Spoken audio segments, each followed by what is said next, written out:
வணக்கம். திருக்கடையூர் கோவிலில் உலக யானைகள் தினத்தை ஒட்டி கோவில் யானைக்கு சிறப்பு பூஜைகள் செய்து வழிபாடு. மயிலாடுதுறை மாவட்டம் தரங்கம்பாடி தாலுகா திருக்கடையூரில் உலக பிரசித்தி பெற்ற தர்மபுரம் ஆதீனத்திற்குட்பட்ட அபிராமி அம்மன் சமேத அமிர்தகடேஸ்வரர் ஆலயம் அமைந்துள்ளது. இன்று உலக யானைகள் தினத்தை முன்னிட்டு இங்கு உள்ள கோவில் யானைக்கு மாலை அணிவித்து மலர்கள் தூவியதோடு தீபாராதனை எடுத்து வழிபட்டனர். பின்னர் யானைக்கு பழங்கள், காய்கறிகள் ஆகியவற்றை வழங்கினர். யானையிடம் கோவில் பக்தர்கள் ஏராளமானோர் ஆசி பெற்றனர். உலக யானைகள் தினத்தை ஒட்டி ஆண்டுதோறும் திருக்கடையூர் கோவிலில் உள்ள கோவில் யானைக்கு சிறப்பு பூஜைகள் செய்து பழங்கள், காய்கறிகள் வழங்கி வழிபடுவது வழக்கம்.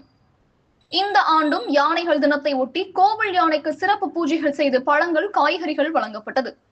இதனை கோவில் குருக்கள் மற்றும் கோவில் நிர்வாகத்தினர் ஏற்பாடு செய்திருந்தனர். பக்தர்கள் ஆர்வத்துடன் வந்து யானைக்கு பழங்கள், காய்கறிகள் வழங்கி ஆசி பெற்று புகைப்படங்கள் எடுத்துக் கொண்டனர். கனவு தமிழகம் செய்திகளுக்காக மயிலாடுதுறை மாவட்ட செய்தியாளர் இளஞ்செழியன். செய்திகள் வாசிப்பவர் ஸ்னேகா பொன்வாலி. நன்றி.